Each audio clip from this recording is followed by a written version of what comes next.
그리고 광주 전남 행정통합에 대해 취재한 윤현석 광주일보 정치부장 나오셨습니다. 안녕하십니까.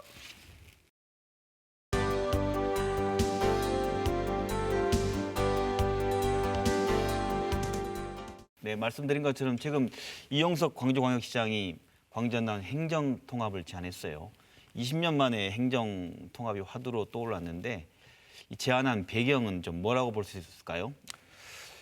일단 제가 봤을 때는 제안은 좀 적절한 시기에 나온 거 아닌가 뭐 이런 생각을 해보고 있습니다. 왜냐하면 네, 지금 호남권 자체가 이 충청권한테도 완전히 이제 뒤지게 돼 있는 상태고 지금 그런데 이제 각각 그 현안들마다 그러니까 공공항 이전 문제라든가 아니면 네. 뭐 지금 정부가 추진하고 있는 2차 공공기관 이전이라든가 이런 핵심 현안 가지고 사사건건이 어떻게 됐든 지금 해결이 안 되고 논란만 계속 되고 있다 보니까 지금 이 시점에 이 통합을 얘기하면서 상생 협력 방안으로 가야 된다. 뭐 이건 적절한 시기라고 저는 생각을 하고 있습니다. 네, 적절한 시기. 네, 원장님 생각 어떠십니까? 네, 저도 이게 참 현 여건에서 불가피한 그런 그 결단이었다는 생각을 합니다. 왜냐하면 네, 그 서인경 공화국이라고 들어보셨습니까? 어디 공항? 서인경.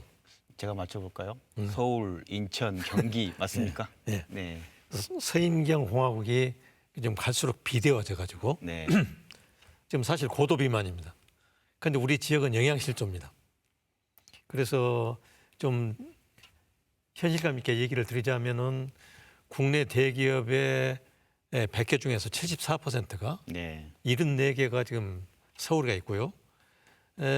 우리 실물 경제를 가늠할 수 있는 카드 사용액, 신용카드 사용액을 보면은 81%가 수도권에서 이루어지고 있습니다. 네, 네. 그래서 정말 앞으로 이렇게 가면 갈수록 그 수도권과 우리 비수도권의 격차가 날로 심화되고 있는 여건에서 앞으로 우리가 끈끈이 이렇게 서로 대립하면서 상생하지 못하고 있다가는 그 격차가 심해져 가지고 앞길이 훤하다. 네. 이게 우리의 암울한 미래가 정말 걱정된다. 이렇게 생각합니다. 그래서 예. 이런 그 딜레마를 극복하기 위해서 우리가 결단을 해야 된다. 이렇게 생각합니다. 이번에 그 제안의 포문을 연 것도 광주시인데 전남도의 네네. 반응은 어떻습니까? 전남도 반응은 일단은 이게 두 번 실패 사례가 있지 않습니까? 과거에 저희들이 1998년에 그다음에 2001년에 두 번의 실패 사례가 있는데 그게 이제 광주시가 반대를 해서 결국에 실패를 한 거거든요. 그런 걸 보면 이제 광주시의 어떤 내부 분위기를 좀 더 조성을 하기를 좀 바라고 있는 것 같습니다. 사실 그 입장에서 보면 전남도가 먼저 통합을 제안해야 맞거든요. 왜냐하면 전남도가 지금 인구 소멸이 계속 되고 있고 그다음에 어떻게 됐든 이 방사선 가속기를 충북 오송에다 뺏기는 등 어떻게 보면 이 경쟁력이나 잠재력 부분이 계속 이렇게 떨어지고 있는 상황이기 때문에 전남도 입장에서도 뭐 통합을 하자는데 광주시가 통합하자는데 그다지 뭐 반대하거나 이런 여건은 아니지만 아까도 말씀드렸듯이 광주시의 여건이 좀 무르익어야 되지 않느냐 뭐 이런 입장을 갖고 있는 것 같습니다. 일단 그 지사님이 답변하지 않았지만 대변인 성명에서는 그렇게 네, 원칙적으로 해야 된다고 공감- 얘기했죠. 예, 예. 네. 먼저 역사적으로 한번 공부 한번 해봐서 과거에는 어땠는지에서 또 우리가 교훈을 얻을 수 있잖아요. 네네. 아까 말씀하신 것처럼 우리가 20년 전에 첫 통합이 있었던 건 통합 얘기가 있었는데 당시 허경만 지사가 그 얘기를 좀 설명 한번 해주시면서 우리에게 좀 교훈을 주신다면 어떻습니까, 원장님? 그러니까 지난 그 1986년에 네, 이제 광주 직할시로 이제 독립해서 네. 승격이 되지 않습니까? 네, 그 이후에 이제 화두가 됐던 게 지난 그 1993년 정확하게 5월 13일 날 네, 우리 김영삼 대통령께서 오셔가지고 네, 그때 담화를 갖다가 했는데 네, 5.18 광주민주화운동에 그런 그 특별 담화를 하시면서 도청을 이전하겠다 이런 그 뜻을 갖다가 이제 보여주고 네, 그 YS 담화 이후에 이제 우리 전남에서는 아주 도청 유치를 위해서 어떻게 보면 혈안이 됐다 할까 네네. 동서 간의 지역 갈등이 특히 또 그렇죠. 심화됐던 그런 상황이었습니다. 네, 네, 이제 그걸 눈여겨봤던 우리 허경만 지사께서 이제 네, 아예 그 선거 공약을 들고 나와서 광주와 전남을 통합하겠다 이런 차원에서 이제 얘기를 시작한 거죠. 그래서 이제 그 도지사 당선되고 나서 자기 공약했던 대로 우리 시도 통합을 갖다 기치를 들고 노력을 했는데 그때 이제 정말 윤 기자님 그때 네. 대학생 아니요, 저는 그때 기자. 기자? 예, 기자를 하고 있어요. 95년부터 기자를 하고 있어요. 틈이 예. 젊게 보고 계셨군요. 근데 정말로 네. 그때 저 예. 광주에서 거의 뭐 난리가 났다 정도로 난리가 예, 났어요. 벌떼처럼 그렇게 나서 반대했던 그런 저도 기억이 생생합니다. 네. 그래서 이제 이게 이제 1차 때 네. 그런 그 시련을 겪었던 이제 그런 과정 아니었겠습니까? 그러니까 말씀 들어보면 당시 김영삼 대통령이 예. 5.18 역사 공간을 존중하고 도청을 옮기겠다 예. 하니까 네. 이제 허경만 지사가 그럴 바에야 예. 시도의 하나의 광역 통합하자. 경제권을 만들어보자. 네, 이제 네네. 서로 가져가겠다 하니까 네. 그때 광주시가 반대했는데 무엇 때문에 광주시 반대했습니까? 그때 이제 광주시에서 돌아다닌 문건 이름이 네. 직할시도 통합 문제 고찰이라는 제목의 문건이 돌아다녔습니다. 갈시도 통합 문제 고찰 네. 문건. 이 문건이 돌아다녔는데 이 문건이 이제 그때 적어놓은 걸 보면요. 네. 1986년에 직할시 승격 이후에 광주가 이제 뭐 도시기반 시설이라든가 뭐 다양한 재정 면에서 비약적인 발전을 했는데 결국에 전남도로 편입되면 이 발전이 정체될 것이다. 정체되고 또 대도시로서의 도약도 안 될 것이다. 이러기 때문에 반대한다. 행정 서비스도 낮아질 것이다. 그래서 6개 항목을 들어가지고 반대한다. 이 문건이 이제 돌아다녔고요. 실제로 그 여론 자체는 이 통합의 여론이 좀 더 있었습니다. 이 광주 전남, 전남의 고향인 그 광주 시민들이 워낙 많고요. 네, 그렇죠. 또 이제 광주 시민들도 전남하고는 그때만 해도 뭐 이렇게 같이 교류를 아주 활성화했던 때이기 때문에 네. 그때는 이제 통합을 하자는 쪽이 많았는데 그때 이제 주로 어떤 공무원, 행정 쪽, 그다음에 정치 쪽 이쪽에서 좀 반대 의견이 좀 많이 있었고요. 그러다 보니까 이게 이제 논란이 격해졌고 그 논란 끝에 결국에 이제 좌절된 것으로 귀결이 됐죠. 왜냐하면 이제 허경만 지사가 1998년에 이제 재선에 도전하면서 그때 공약을 삭제를 했습니다. 행정통합 이제 안 할란다. 안 하겠다고 삭제를 하면서 이제 사실 네. 이게 논쟁이 끝난 것 같았는데 다시 2001년도에 이것이 다시 이제 또 2차 논쟁이 된 거죠. 그러면서 이제 역사적 접근을 해봤으니 지금 이제 반대로 이제 옆을 넓혀서 횡적으로 한번 접근해 볼게요. 예. 우리만 이렇게 하고 있는 건지 네. 특히나 지금 대구 경북이라는 다른 지역 사례들이 충청이나 세종시가 나오는데 원장님 그 연구를 하고 계셨고 직접 가보시고 하셨으니까 네, 설명해 제가 주시죠. 네. 일단은 대구 경북이 우리보다는 훨씬 더 상생에 대한 협력과 노력을 더 많이 했다. 그건 우리가 인정을 해야 됩니다. 네. 왜냐하면 이 시도의 싱크탱크인 그 연구원도 대구 경북 연구원은 처음부터서 출발부터서 통합돼 가지고 현재까지 네. 한 번도 서로 간에 헤어지지도 않고 지금까지 줄기 안 줄기차게 되고 계속 대구 예, 연구였군요. 해오고 있으면서 네. 계속 정책 대안을 제시를 하고 있다는 건 전부터 시작하고요. 네.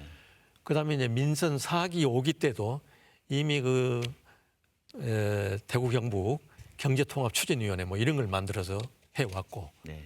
그다음에 6, 7기 들어서는 그 한뿌리 상생위원회 뭐 이런 걸 만들어 가지고, 네. 근데 그걸 그냥 만들어 놓은 게 아니고 시도 간의 공무원들이 파견돼 가지고 네. 와서 같이 논의하고 이를테면 뭐 대정부 어떤 정책 개발할 때도 머리 맞대고 그런 그 논의를 쭉 해왔더라고요. 네. 2022년 7월에 네. 이제 민선 8기가 시작이 되잖아요. 그렇죠. 딱 거기를 데드라인으로 정해놓고 역산한 거.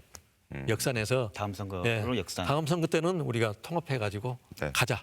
둘 중에 누가 되든 예. 좋다. 예. 네. 그래서 그때부터서 거슬러 가서 일정을 갖다가 잡았더라고요. 그래서 네. 다음 월요일 날 바로 공론화위원회가 출범합니다. 그 시민 관련된 그 전문가들로 해가지고 30인의 공론화위원회가 출범이 된다. 그래서 그만큼 앞서 있습니다. 그러니까 네. 저희들은 이제 사실 그 지금의 상황에서는 현안들을 먼저 좀 이렇게 해결하는. 그러니까 지금 대구 경북은 공공항 문제를 해결했지 않습니까? 지금 이제 군이 의성 쪽으로 지금 신공항 부지를 확정했고 또 며칠 전이죠. 대구 시장하고 경북지사가 나와가지고 의성군에다가 어떤 지원을 하겠다는 것까지 다 밝힌 상황이거든요. 그럼 네. 그렇다고 보면 그런 문제들이 해결해 나가는 과정에서 자연스럽게 광전남의 통합도 좀 무리지 않을까 뭐 이런 생각을 해봅니다. 말씀 들으면 리더도 뜻을 같이 하는 부분이 존재하고 그 싱크탱크 역할하는 어떤 연구원도 분할되지 않은 가운데 네네. 예, 의견을 내고 언론도 어떻게 보면 그 구도 속에서 네네. 형성된 구도 속에서 그러다 보니 군공항 문제도 대구는 그런 갈등 없이 해결할 수 있었다라는 데 진단하시는 거 같네요. 네네. 허경만 지사 때하고 송원정 시장 때와 지금 20년 지난 이제 국면이 다른 점, 틀이 다른 점은 좀 뭘까? 전국적인 흐름이 시도통합적으로 바뀌고 있는 흐름은 또 뭘까를 좀 더 설명해 주신다면 어떤 게 있습니까? 그러니까 일단은 그때는 대도시인 광주나 대구 같은 경우가 계속 성장 중이었습니다. 계속 성장 중이었고 전남도 인구가 200만 정도를 유지하면서 굉장히 어떻게 보면 쇠락기가 아니었죠. 그러니까 필요성에 대한 공감보다는 뭔가 정치적 이해관계가 먼저 좀 우선됐다라고 볼 수가 있겠고요. 왜냐하면 전남도청이 이전하게 되면 광주는 공동화 현상, 도심 공동화 현상이 발생할 수밖에 없다 이런 위기감이 있었는데 그런 것들이 이제 정치적으로 해석이 된 반면에 현재는 지금 어떻게 보면 광주 전남이 왜 위기냐. 지금 수도권을 규제를 하잖아요. 그러면 수도권을 규제한 그 이익이 전부 다 충청권으로 갑니다. 예를 들면 지금 저희들이 행정 복합 중심 도시라고 하는 세종시도 마찬가지고요. 그러니까 충청권이 커지면 호남권이 더 줄어드는 이런 현상이 발생하거든요. 그러니까 과거에는 수도권과 영남권 중심의 어떤 산업개발 쪽에 포인트가 맞춰졌다면 지금은 수도권과 충청권의 어떤 행정적인 중심, 행정 어떤 경제 중심 이렇게 돌아가다 보니까 네. 또 거기서도 호남권이 소외될 수밖에 없는 이런 상황에서 뭔가 이 확실한 계기가 필요하다. 그러니까 광주도 그때 대도시로 성장할 때의 위치가 아니고 이미 이제 인구가 정체 수준에서 이제 하락 수준으로 가고 있고요. 전남은 뭐 190만이 지금 깨지면서 네. 사실상 지금 계속해서 인구 감소를 우려해야 되는 그런 상황이 있기 때문에 네. 저는 이번에는 굉장히 좀 그때의 여건과 굉장히 다르다 이렇게 그때의 설명하고 여건과 다르다. 원장님은 어떻습니까? 네, 그렇습니다. 지금 충청권 얘기를 했는데 2013년에 그 기점이 바로 그 충청권 인구가 호남권 인구를 추월한 시점입니다. 네. 이미 7년 전에 그러다 보니까 이제 영충호란 얘기가 되잖아요. 그렇죠. 이제 호남이 밀려가지고 그렇죠. 영충호 시대가 돼버려요. 네. 네. 그래서 제가 봐서는 이 수도권이 이제 서인경으로 끝나지 않고 이게 이제 완전히 광역화되면서 충청권 또 강원의 서부권까지 다 이제 수도권으로 생활권이 됐지 않습니까? 행정소도 옮겨갔고 예, 행정소도 세종시로. 옮겨오고. 네, 네. 그러다 보니까 이제 더 이렇게 우리한테 위기를 주는 것은 자 수도권이 아주 이제 광역화 돼버리면 비수도권은 어디냐? 결국 영남과 호남밖에 남지 않는다. 그렇습니다. 이런 점에서 우리가 이제 서로 간에 이제 공감대가 형성이 돼 있는 이제 그런 상황이라는 그 말씀을 드리고 싶고 네. 우리가 정말 이제는 네. 신속하게 좀 통합에 가속을 해야 되겠다는 생각합니다.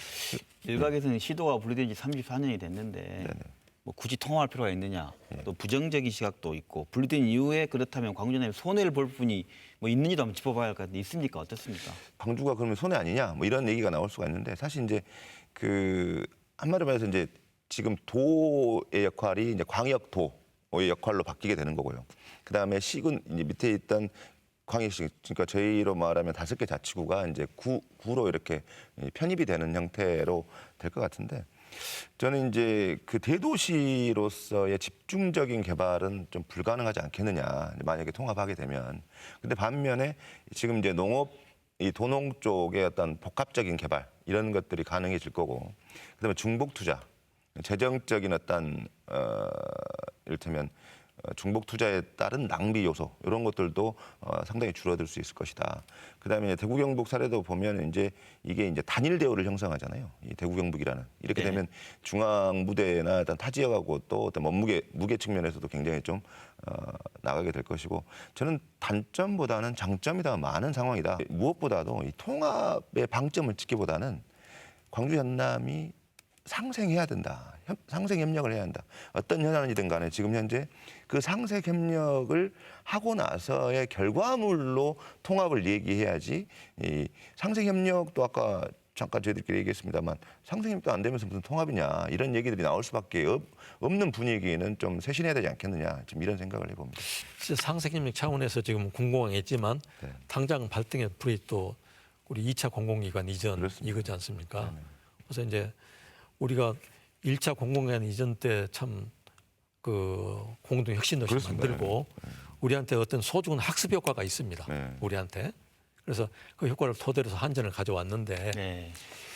저도 이제 우리 광전남 연구원이 혁신도시 있었기 때문에 실상을 잘 알고 또 이게 앞으로 우리 광전남 상생의 바로 연결고리가 돼야 된다. 그렇습니다. 이게 그런 생각이 절실합니다. 그래서 그걸 키워야 되고 그런 차원에서 지금 우리가 시도 간에 지금 노력하고 있는 모습을 보면은 네네.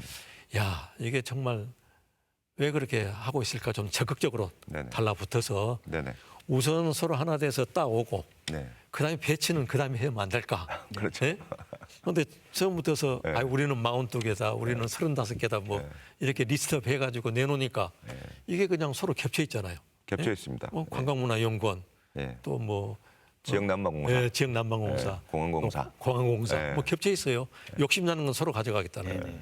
이런 것들이 참 안타깝거든요. 그러니까 그 말씀인데 당장 통합은 안 된다 하더라도 네. 2차 공공기관 이전 이런 거 같은 거 볼 때 광주 전남 전체를 하나로 보고 네. 효율적인 배치에 대한 고민이랄까 맞습니다. 통합을 나중에 하더라도 네네네. 그런 모습의 진정성을 좀 보여주면서 네. 통합 얘기를 하면 어떨까 생각이 드는데 맞습니다. 어떻습니까? 이 빛가람 혁신 도시 자체가 어떤 통합의 메시지입니다. 그렇습니다. 이 빛골의 빛과 이 영산강의 가람, 빛가람 혁신 도시인데 저는 그 정신을 아까 원장님 말씀하신 대로 그 정신을 살리는 차원에서의 2차 공공기관 이전이 돼야 된다.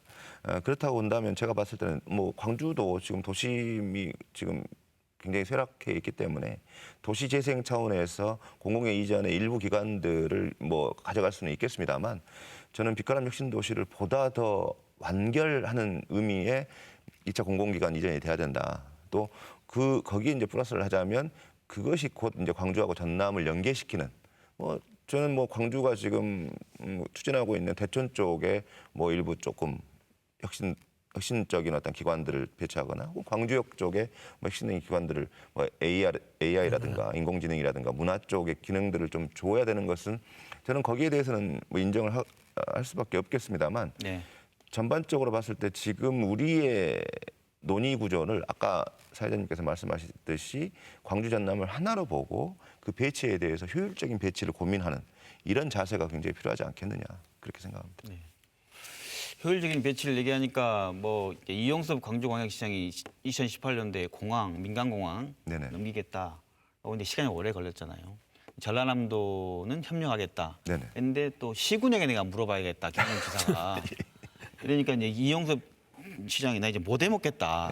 뭐 이런 차원에서 서로 통합 논의가 나왔다면 그건 정말. 그건, 네. 근데 이용섭 시장은 나는 정치적 네. 계산을 하고 있지 않다. 그렇습니다. 라고 또 얘기를 했어요. 네. 그렇다면 앞으로 본격적으로 통합 논의를 위해서 이제 실무 준비하고 TF도 이용섭 시장 두겠다라고 했는데 이제 권익위는 네. 예, 상생부터 해라 이제 했지만 최소 2년 기간 이상의 기간도 필요할 것 같고 앞으로 어떤 절차를 거쳐야 할 걸 생각하시는지 네. 두 분 얘기 좀 들을게요. 저는 일차적으로 하여튼 제가 좀 전에 말씀드린 것처럼 두 토끼를 잡아야 되니까 이제 시작은 해야 한다고 생각합니다. 통합 논의를 시작하고 네. 근데 그 시도에서 이렇게 좀 우리 파견 나오고 해서 우리 광주남 연구원의 어떤 그 실무단을 좀 구성했으면 좋겠다. 네. 그래서 거기에서 우리가 지금 사실 연구 보고서도 내야 되지 않습니까? 연구를 해야 됩니다. 지금. 그래서 그 연구 영역을 뭐 시에서 주고 도에서 주고 따로 주면 안 되고 그래서 시도를 아울 수 있는 그 연구를 시작을 해야 된다고 생각하고요. 네.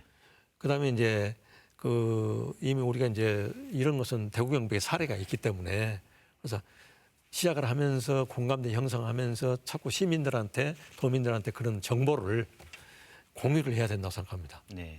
그게 이제 이루어지면서 또 한편으로는 우리 2차 공공기관 이전 그다음에 군공항 문제, 민간공항 문제 같이 가야 된다고 생각을 합니다. 네. 임 부장은 어떻습니까? 저는 상생발전협의회 멈춰버린 상생발전협의회부터 다시 재개를 해야 된다. 네. 뭐 명칭은 제가 뭐 바꿀 뭐 통합준비 뭐 상생협의회라든가 뭐 여러 가지 명칭은 생각할 수 있겠는데요. 상생발전협의회부터 재개를 하고 아까 말씀하신 대로 광전남 연구원에서 통합을 위해서 우리가 어떤 단계들을 밟아가야 되는지에 대한 연구를 본격화해야 된다. 이제 군공항 문제를 아까도 제가 말씀드렸는데 군공항 문제를 해결하기 위한 정말 그 실무적인 팀들 광주 전남이 만들어서 운영을 해야 된다. 지금 이제 가장 군공항의 문제가 기부대 양해 방식이거든요. 이 기부대 양해 방식이 어떻게 보면 국방부는 전혀 손도 안 대고 어떤 이전지하고 이전 대상지가 모든 부담을 지게 하는 알아서라는 거죠. 이런 부분이기 때문에 그런 것들부터 개정해 나가는 노력을 광주와 전남이 동시에 해야 된다. 같이, 네. 네네, 같이 해야 된다. 그리고 2차 공공기관 이전도 마찬가지로 지금 서로 뭐 난립할 게 아니라 진짜 아까 말씀드린 대로 상생의 근간을 두고 2차 공공기관 이전 논의도 해야 되고 또 광주 전남이 요구를 많이 해야 됩니다, 사실. 왜냐하면 이게 이 국가 균형 발전이라는 측면에서 봤을 때 호남이 가장 피해자거든요. 지금 현재. 그렇다고 본다면 이 피해를 입고 있는 광주 전남이 더 목소리를 높여야 되는데 지금 서로 논쟁을 하면서 이 정부 쪽에다가는 그렇게 크게 지금 요청을 못 하고 있어서 저는 정부에다가 더 많은 요구를 해야 된다. 뭐 이런 생각이 지금 어떻게 보면 네. 지금 전국에 혁신도시가 10개 있어요. 네. 이제 광주 전남의 공동 혁신도시가 유일하고 나머지 9개는 전부 다 따로따로 있습니다. 그런데 2차제에 지금 참 대전에서 또 혁신도시 달라고 그렇습니다. 그러죠. 충남에서 달라고 그러죠. 네. 그러니 그런 쪽에 혁신도시가 생기면 그러면 파이가 그만큼 적어지는 거란 말이에요. 네. 예? 파이가 적어져요 지금. 네네. 그런 어떻게 보면 우리가 같이 노력해서 기왕의 10개 혁신도시를 시즌2에서 완성하자. 새로 넣지 말고 이런 쪽에 힘을 합해야 되고 논의를 해야 되는데 네네. 그게 파이를 키워놔야 되잖아요. 근데 네. 있는 파이도 뺏기게 생겼다는 거예요. 맞습니다. 예? 네. 그래서 그런 점이 좀 안타까워. 네. 예. 네, 저기 이제 뭐랄까요, 이 문제를 항상 열정적으로 취재하는 우리 윤현석 부장 그리고 네. 오랫동안 연구해 오신 우리 원장님의 시도민들을 위해서 네. 마지막에 한마디쯤 하고 마치도록 하겠습니다. 제가 이제 그 분리될 때 그 집값이 승격되고 이제 분리될 때 마치 전남은 어머니 같고 광주는 큰아들 같다. 왜냐하면 이제 장성해서 또 밖에 나가서 이렇게 고생하고 그러니까 뭔가 이 광주는 전남을 좀 어머니 모시듯이 하고 전남은 그 고생하는 밖에 나가서 고생하는 큰아들 아끼듯이 하면 이 통합도 논의도 쉽지 않겠느냐. 뭐 사실 보면 광주가 고향인 지금 세대들이 많지만 네. 이제 저희 세대만 해도 거의 뭐 전남이 고향인 사람들이 많고 저는 광주 전남이 한 뿌리라는 것을 말로만 할 게 아니라 진짜 이제 그 서로 자주 만나고 또 이런 논의들도 어떤 지역 소이기주의로 가지 말고 네. 좀 광주 전남 전체 하나 큰 파이를 보고 서로 노력했으면 좋겠다 이런 말씀을 드리고 싶습니다. 네, 그 제가 좀 우스운 얘기를 하나요. 국가균형발전위원회가 세종시에 있겠습니까? 서울에 있겠습니까? 그 서울에가 있습니다. 광화문에가 있습니다. 광화문청사에. 네. 제가 회의 갔다가 아니 국가균형발전을 논의하는 그렇죠. 센터가 왜 여가 있습니까? 네. 예? 당장 세종시로 와서 해야죠. 그런 얘기는 아직도 많은 그 편중이 있다는 것을 단적으로 좀 말씀드리고 이번 주제 관련해서는 제가 이제 발전적으로 우리 시도 통합이 지금 논의가 되고 있지만 결국은 전북까지 들어와야 우리가 인구가 500만입니다. 그렇습니다. 광주 전남은 300. 그다음에 전북이 들어와야 500만이 됩니다. 그러면 대구 경북 500, 부울경이 800만이지 않습니까? 근데 전북을 우리가 안아야 되는데 전북이 어떻게 보면은 지금 충청하고 자꾸 이제 우리하고 거리감을 두고 독자 생존하려고 지금 애를 쓰지 않습니까? 그래서 지난날 제가 2018년에 우리 그 전라도 천년 그 프로그램을 같이 전북하고 해보니까 야 거기에서 좀 우리한테 그 맺혀 있는 것들도 네네네. 느끼고 있으면서 우리가 좀 더 좀 포용하면서 전북과 확대해가지고 앞으로 그런 틀을 갖고 가는 그런 생각을 좀 하지 않겠는가 이런 생각을 합니다. 네, 고맙습니다. 지금까지 광주 전남 통합 논란에 대해서 박성수 미래남도 연구원장님 그리고 광주일보 윤현석 기자와 함께 이야기 나눴습니다. 고맙습니다. 감사합니다. 예, 멋있었습니다. 네, 20년 전 시도통합 이야기가 처음 나왔을 때 허경만 지사의 허, 송원정 시장의 송을 붙여 허송세월이라고 불렀습니다. 그리고 광주시장이 바뀌자 허와 고재유 시장의 고를 합해 허고혼날이라는 표현도 언론에서 썼습니다. 돌이켜보면 이 같은 틀이 시도통합의 본질보다 시도민들에게 피곤함만 부각시킨 게 한 건 아닌지 언론인의 한 사람으로서도 반성해 봅니다. 이번에는 언론이 제대로 된 장을 좀 마련해 줄 필요가 있지 않나 생각해 봅니다. 이용섭 시장님 그리고 김영록 지사님 광주시와 전남도의 공익을 대표할 그 어떤 인사에게도 MBC는 토론 마당을 제공하겠습니다. 허심탄회한 이야기 해주시고 주인공인 시도민들이 판단할 수 있도록 진실과 진심을 기대합니다. 김낙권의 시사분석 여기서 마칩니다. 시청해 주셔서 고맙습니다.